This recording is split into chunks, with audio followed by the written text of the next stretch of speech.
What's up, guys? Welcome to another edition of For Pete's Take. I'm Joey Peterson. Today we will be diving a little bit deeper into those conference championship games, going deepest with the Big 12 matchup between K-State and TCU. But we're going to start with the Pac-12 conference championship game Friday night. First one of the weekend. First half, great game, right? First half, you're like, okay, this is competitive. This is awesome. USC found themselves before this game in a position to where if you win, you're in. And they lost. Pretty big. Final score was 47-24, and Utah went on a 44-7 run after USC was up 17-3 in the first quarter. Amazing run by Utah. They proved that they're a team that's been there before. They're a team that's veteran. They're old. They've been together for a long time. Cam Rising has been there for what seems like forever. They're a good team. They found themselves in that position last year against Oregon. Utah drags Oregon in the middle of the season and then matches up with them again in the conference championship. Everybody's saying, okay, Oregon's a different team. Oregon's better now than they were in the beginning of the year. And Utah drags them again. The exact same thing that happened with USC here. Except they beat them worse this time around, after arguably USC was playing much better football and Utah didn't have them at home like they did in the middle of the season. Great game from them. USC just proved they're not there yet. They're going to be. I think they could be right in the exact same position in the conference championship again next season, but they're not ready yet. Caleb Williams, he'll come back another year. Lincoln Riley's still going to be there. They're going to have a great recruiting class coming in. They'll be fine. They just weren't ready for it this year.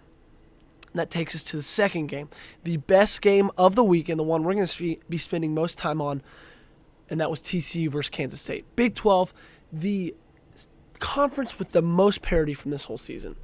The conference, as the announcers kept calling it, of sweaty palms, had an amazing showdown in Cowboy Stadium, which again, you had people around the country saying, no way TCU can win this one like they'd been the entire season long. And those people were finally right.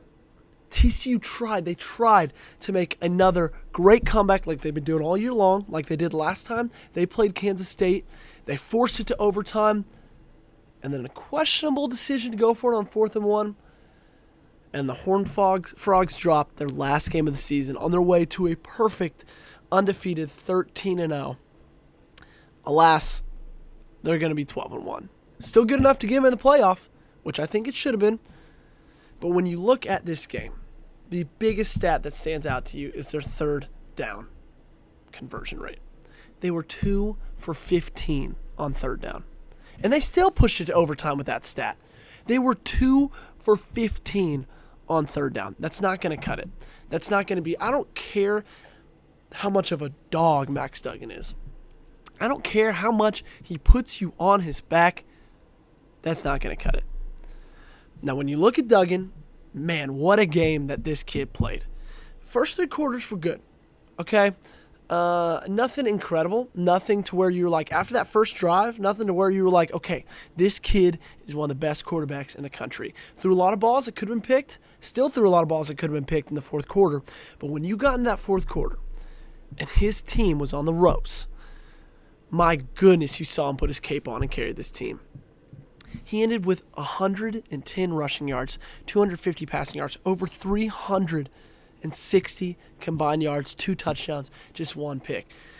What he did with his legs late in that fourth quarter, when he broke off 20, 10, 40-yard runs, touchdown runs, to give them the tie and ultimately push it into overtime, was insane, was spectacular. It looked like something Cam Newton would do. Right? He put this team on his back and led them like he'd been leading them all season long. That kid has heart. The kid has guts. He doesn't slide. He'll just go straight at you, get an extra 2 yards. What a game he played. What a fourth quarter he played. That's a guy to where when you watch that game, if you're Sonny Dykes, you're saying, thank God that kid's on my team, right? Thank God that Max Duggan is my quarterback. Because he is the only reason that they had a shot to win that game. Now let's go to their shot to win that game. right? Let's talk about their goal line offense in overtime. So it's 3rd and 1 from the 1 yard line after Max Duggan scramble, reaching the ball over, barely doesn't get it in. They put it about the 1 yard line, and they run back-to-back running back handoffs. Now, I'm not going to harsh on Kendre Miller. I'm not going to say he's not a good running back. I think he's one of the best running backs in the country. But when you see what Max has done for your team, when you see what Duggan has done to get you the point where you are, why are you taking the ball out of his hands in those back-to-back plays? Sonny, Garrett, why are you taking the ball out of the player's hands when he's the only reason you're there? Now, I'm not saying pass it. I'm not saying read option. I'm just saying give him the ball and let him do something with it.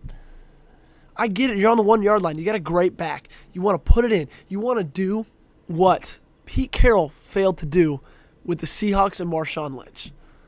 I know that's an old callback, but I don't think that was the right decision. I think in that moment, you got to get it in Duggan's hands and let him do something with it. You can't just have him there to snap it and hand it off. And then I also think if it's 4th and 1, I don't know if I like the call of going for it there.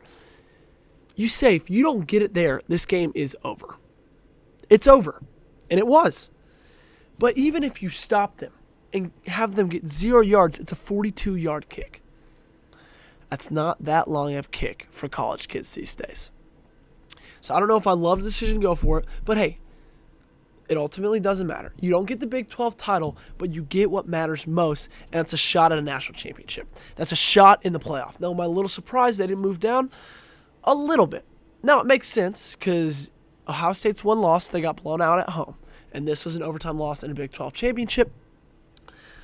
But they're in. That's all that matters, and they'll get a shot at Michigan in the Fiesta Bowl, and they'll get a shot to go to the national championship.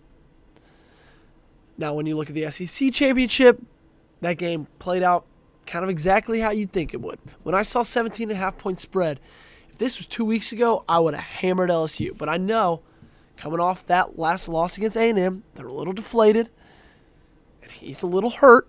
You saw the backup quarterback come in and play a good deal of that 4th quarter. I'd have taken Georgia. And Georgia covered, won by 20, won in dominating fashion. Stetson Bennett had a great game. Their defense had a great game.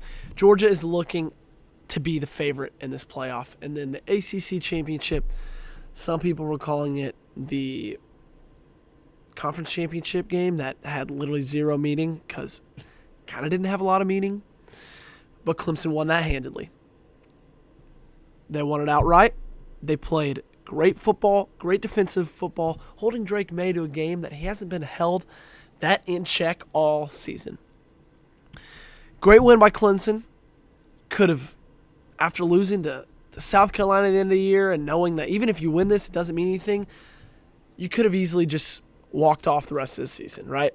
But no, they hunkered down. They proved they're coached by a good coach. Everybody knows Dabo's a good coach. And they won that game. And they won it pretty easily. So now the playoff is shaping up. It's over. It's done. It's dusted. We got Michigan versus TCU and Ohio State versus Georgia. I wouldn't be surprised if the number 1 and the number 2 team won both of those matchups.